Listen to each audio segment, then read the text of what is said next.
Praise the Lord. எல்லாம் நல்லா இருக்கீங்கன்னு நினைக்கிறேன். கர்த்தருக்குள்ள எப்போது சந்தோஷமா இருங்க. ஏசப்பா அதை எப்போது விரும்புகிறாங்க. இன்னைக்கு கூட ஏசப்பா சொல்கிற ஒரு வார்த்தைன்னா, என் கிருபை உன்னை உயர்த்தும். ஆமென். கர்த்தர் உங்களுக்கு கிருபையை கொடுத்து உங்கள் வாழ்க்கையை அவர் உயர்த்துவார். ஆமென். பாருங்க, யோசேப்பினுடைய வாழ்க்கையில கர்த்தர் கிருபையை கொடுத்திருந்தார். என்ன கிருபைனா, சொப்பனம் பார்த்து அதன் அர்த்தத்தை சொல்லக்கூடிய கிருபை.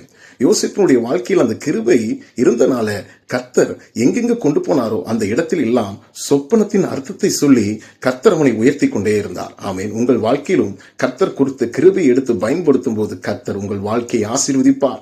உங்கள் வாழ்க்கையை யோசேப்பை போல உயர்த்துவார். பாருங்க, இந்த யோசேப்பு ராஜா அரண்மனைக்குள்ளாக இருந்தார்.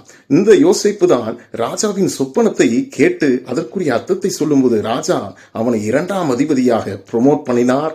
அந்த அரண்மனையிலே அவன் 2ஆம் அதிபதியாக சிங்காசனத்தில் உட்கார வைத்தார். உங்கள் வாழ்க்கையிலும் யோசேப்பை போல உங்களுக்குள்ளாக கிருபைகள் இருந்தால் இந்த கிருபைகளை எடுத்து பயன்படுத்துங்க. ஒருவேளை பாடல் படிக்கிற கிருபையை கர்த்தர் உங்களுக்கு கொடுத்திருக்கலாம். ஜெபிக்கிற கிருபையை கர்த்தர் கொடுத்திருக்கலாம். சில பேருக்கு பிசாசை துரத்தக்கூடிய வல்லமையை கர்த்தர் கொடுத்திருக்கலாம். எந்த கிருபையோ கர்த்தருக்காக எடுத்து பயன்படுத்தும் போது கர்த்தர் உங்கள் வாழ்க்கையும் கர்த்தர் யோசேப்பை போல உயர்த்துவாராக. ஆமென். God bless you.